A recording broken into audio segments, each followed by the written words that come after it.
اولا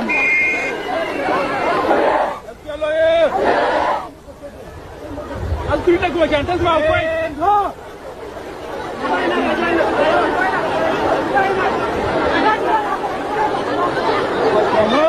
طبعا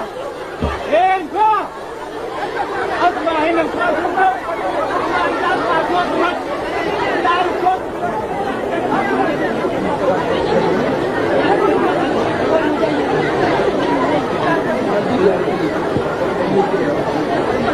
أمروية أمروية صباح الخير.